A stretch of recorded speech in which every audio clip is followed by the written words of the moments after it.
Police वाले नाले से एक बोरी निकालने की कोशिश कर रहे हैं। जब पुलिस वाले बहुत मेहनत करके इस बोरी को नाले से बाहर निकालते हैं और खोलते हैं तो उनकी आंखें फटी की फटी रह जाती है। इस बोरी के अंदर कचरा या कोई महंगी वस्तु नहीं बल्कि एक इंसान की खोपड़ी थी, जिसकी हत्या करके इस नाले में फेंक दिया गया था। इसके बाद जब पुलिस आसपास के इलाकों को चेक करती है तो उन्हें शरीर के दूसरे टुकड़े मिलते हैं, जैसे हाथ, पैर और दूसरे पार्ट।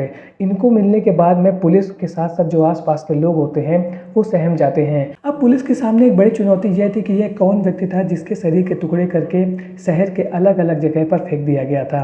और अब यह केस पुलिस के सामने एक ब्लाइंड केस था, क्योंकि पुलिस के पास इस व्यक्ति को लेकर के कोई भी सुराग नहीं था, क्योंकि पुलिस को क्राइम सीन से ना तो मोबाइल मिला था, ना ही कुछ दूसरे आइटम्स या डॉक्यूमेंट्स मिले थे जिसकी सहायता से इस व्यक्ति की पहचान की जा सके।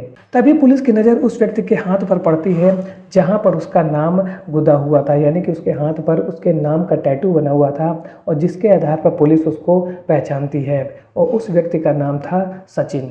जब पुलिस सचिन नाम के व्यक्ति के बारे में पता करती है तो उन्हें यह पता चलता है कि यह पास की एक कंपनी में काम करता है, और इसके बाद पुलिस उसके बारे में जानकारी जुटाना शुरू कर देती है। तो क्या कहानी थी सचिन के मर्डर के पीछे, और किसने उसको इतनी बुरी तरीके से मार के पूरे शहर में फेंक दिया था? तो आगे जानेंगे इस पूरी मर्डर मिस्ट्री की कहानी। लेकिन इससे पहले आप इस वीडियो को लाइक और चैनल को सब्सक्राइब जरूर कर लीजिए, क्योंकि ऐसे इंटरेस्टिंग वीडियो मैं आप लोगों के लिए हर रोज़ लेके आता रहता हूँ। तो चलिए वीडियो को शुरू करते हैं। तो आज की कहानी की शुरुआत होती है उत्तर प्रदेश के बिजनौर शहर से। सचिन चौहान और शैलेंद्र चौहान बहुत ही क्लोज फ्रेंड थे और दोनों का अक्सर एक दूसरे के घर आना जाना था। दोनों ही 10 साल पहले अपने कैरियर को बनाने के लिए बिजनौर से भरूच गुजरात आ जाते हैं और यहाँ पर एक प्राइवेट कंपनी में दोनों नौकरी करना शुरू कर देते हैं। शैलेंद्र और सचिन अलग अलग फैक्ट्री में काम करते थे। उनकी लाइफ बहुत ही अच्छी चल रही थी और दोनों ही वहाँ पर एक कमरा लेकर के साथ में रहते थे। 10 साल तक भरूच में रह करके उन्होंने अच्छा खासा पैसा कमाया और इसके बाद दोनों की शादी हो जाती है, और शादी होने के बाद दोनों अपनी फैमिली को लेकर के भरूच आ जाते हैं।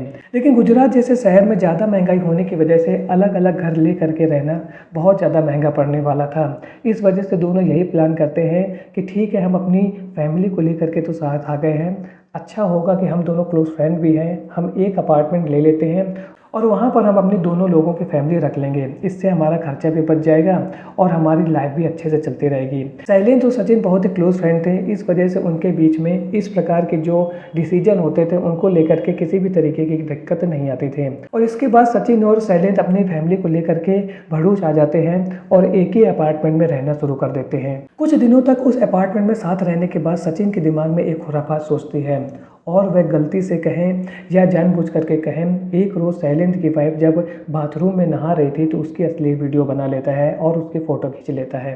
इस बात की जानकारी जब शैलेंद्र को पता चलती है तो वह उससे बोलता है कि तुमने भाई ये बड़ी गलती कैसे कर दी, तुम मेरे इतने क्लोज फ्रेंड हो और तुमने ये सब होते हुए भी अपनी बहन जैसी, क्योंकि तुम मेरे भाई जैसे दोस्त हो, अपनी बहन जैसी भाभी की फ़ोटो खींच ली है और उसको अपने मोबाइल में सेव कर लिया है।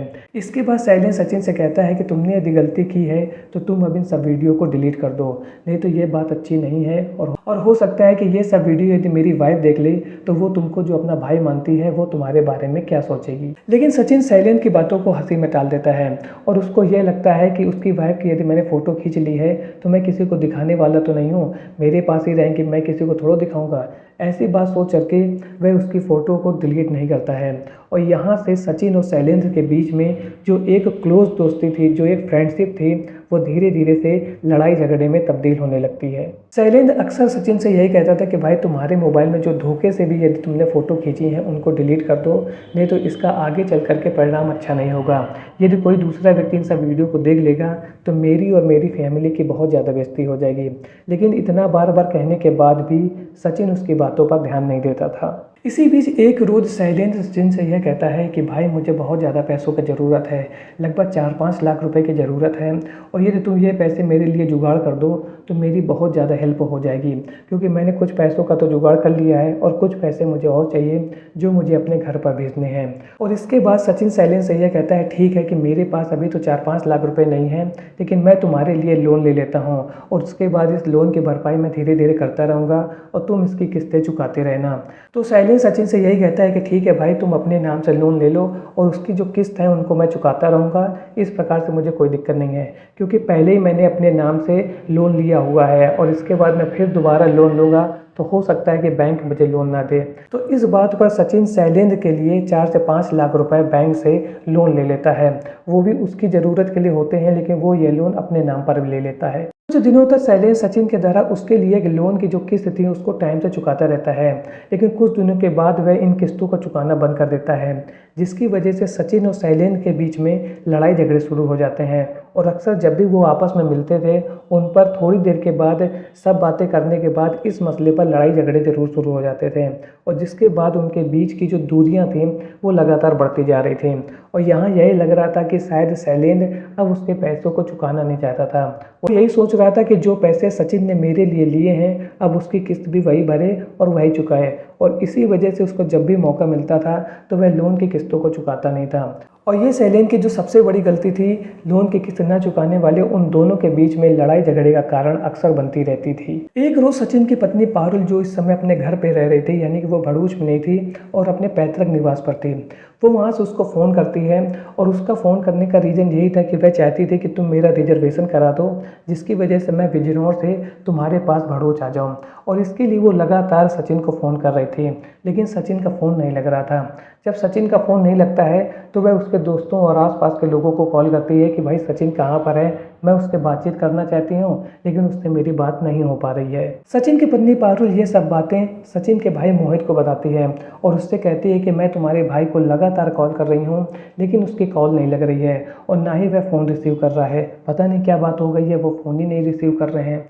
और इसके बाद मोहित भी अपने फ़ोन से उसको कॉल करता है, यानी कि अपने भाई सचिन को कॉल करता है, लेकिन उसका फ़ोन रिसीव नहीं होता है। इसी बीच अगले दिन पारुल को अपने मोबाइल में एक मैसेज मिलता है जिसमें सचिन यह कह रहा था कि मैं बेंगलोर जा रहा हूँ। साइमल्टेनियसली उसी समय पर मोहित को भी एक मैसेज मिलता है जिसमें वह कह रहा था कि मैंने किसी व्यक्ति का मर्डर कर दिया है और अब मैं अपनी वाइफ यानी कि पारुल से तलाक लेना चाहता हूँ। मेरा किसी दूसरी लेडीज़ के साथ यानी किसी दूसरी महिला के साथ रिश्ता है और जिसकी वजह से मैं पारुल को छोड़ना चाहता हूँ। जब पारुल और मोहित को ऐसे मैसेज मिलते हैं और दोनों ही मैसेज में विरोधाभास था, यानी कि एक ओर तो वह कह रहा था कि मैं बेंगलोर जा रहा हूँ और दूसरी ओर यह कह रहा था कि मैं अपनी पत्नी से तलाक लेना चाहता हूँ और मैंने किसी का मर्डर कर दिया है, तो इसके बाद उनको कुछ ऐसा लगता है कि शायद कुछ गड़बड़ है।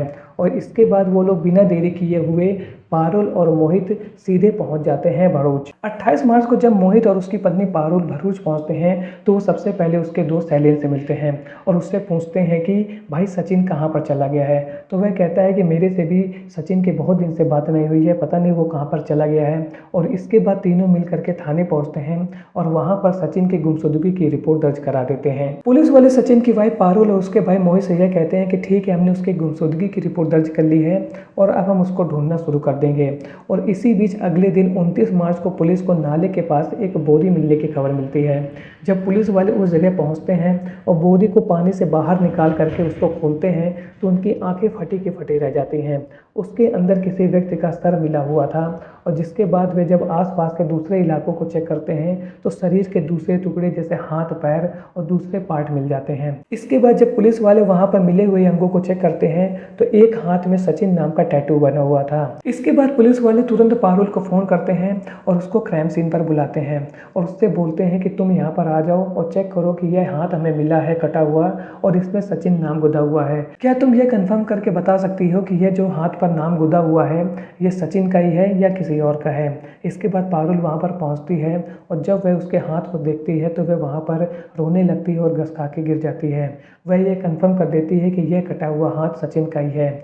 और इसके बाद पुलिस वालों को यह तो कंफर्म हो जाता है कि सचिन की हत्या करके उसके शरीर को इधर उधर अलग अलग जगह पर फेंक दिया गया है। और इसके बाद पुलिस इस ब्लाइंड केस को इन्वेस्टिगेट करना शुरू कर देती है। वहीं सचिन का जिगरी दोस्त शैलेंद्र वहां पर मौजूद रहता है और पूरे क्राइम सीन पर अपनी नजर बनाए रखता है और वह हर जगह पर पुलिस वालों की मदद करता है जहां पर भी इसकी ज़रूरत होती है। इसी बीच पुलिस वाले सचिन के मोबाइल के कॉल डिटेल्स निकालते हैं और वह यह चेक करते हैं कि पिछले एक हफ्ते में सचिन ने किन किन लोगों से बात की थी। और इसके बाद पुलिस वालों को यह पता चलता है कि 24 मार्च से लेकर के 28 मार्च तक सबसे ज़्यादा जो बातचीत हो रही थी वह उसके दोस्त शैलेंद्र के साथ हो रही थी। और यह भी पाया गया कि शैलेंद्र और सचिन के जो मोबाइल की लोकेशन थी वो लगभग एक ही थी। तो इसके बाद शक के आधार पर पुलिस वाले शैलेंद्र को राउंड अप करते हैं और उससे बातचीत करने की कोशिश करते हैं। लेकिन जब पुलिस वाले शैलेंद्र को बुलाते हैं तो 29 मार्च को वह वहां से गायब हो चुका था और वह फरार हो जाता है। तो इसके बाद पुलिस वालों को यह शक होता है कि अभी तक तो इसका दोस्त यहीं पर था और अब यह अचानक कहां पर गायब हो गया। गुजरात पुलिस लगातार शैलेंद्र को ढूंढती रहती है और उसको ढूंढते ढूंढते वो उत्तर प्रदेश की पुलिस से भी बातचीत करती है, क्योंकि हो सकता है कि वो अपने लोकल गांव यानी कि बिजनौर वापस आ गया हो। और इसी बीच वहां पे यानी कि जो बिजनौर की पुलिस होती है वह गुजरात की पुलिस को बताती है शैलेंद्र को उसके पैतृक गांव बिजनौर से गिरफ्तार कर लिया है। बिजनौर की पुलिस शैलेंद्र को गिरफ्तार करने के बाद गुजरात की पुलिस को हैंडओवर कर देती है और इसके बाद गुजरात की पुलिस शैलेंद्र से यह पूछती है कि क्या तुमने सचिन का मर्डर किया है। तो वह शुरू में तो इधर उधर घुमाता रहता है, लेकिन जब पुलिस वाले उसके खिलाफ जो सबूत मिले हुए थे वो उसके सामने रख देते हैं तो वह पूरी कहानी पुलिस के सामने खोल करके रख देता है। वह बताता है कि 2023-24 में हम दोनों एक ही अपार्टमेंट में अपनी फैमिली को साथ लेकर के रहते थे, लेकिन इसी बीच में सचिन ने मेरे साथ विश्वासघात किया और एक रोज़ जब मेरी पत्नी बाथरूम में नहा रही थी तो वहाँ पर उसका वीडियो और अश्लील फ़ोटो खींच लिया। और जब मुझे इस बारे में जानकारी हुई तो मैंने सचिन से यह कहा कि तुम सब इन वीडियो को डिलीट कर दो, ये एक अच्छी बात नहीं है। मेरी पत्नी तुमको अपना भाई मानती है और इसके बाद भी तुम इस तरह की हरकतें कर रहे हो। यदि मेरी पत्नी को इस बारे में पता चलेगा तो वो तुमको क्या सोचेगी कि तुम किस तरह के इंसान हो।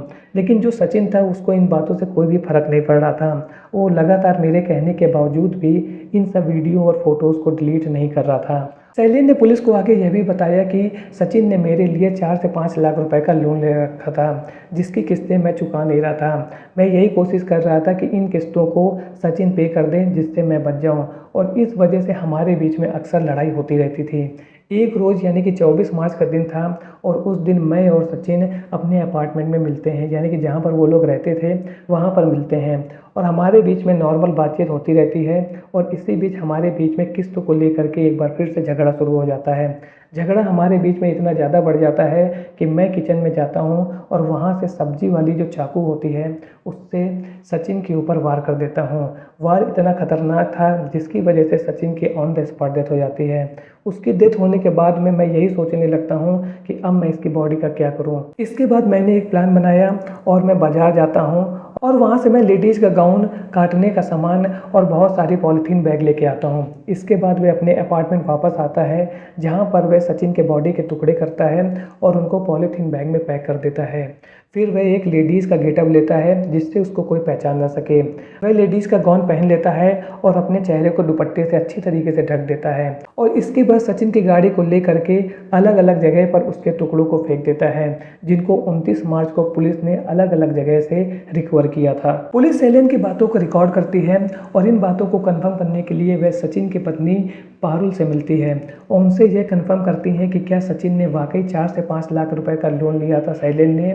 तो पारुल यही बताती है कि हाँ, ये बात सच्ची है कि सचिन ने शैलेंद्र के लिए लोन लिया था।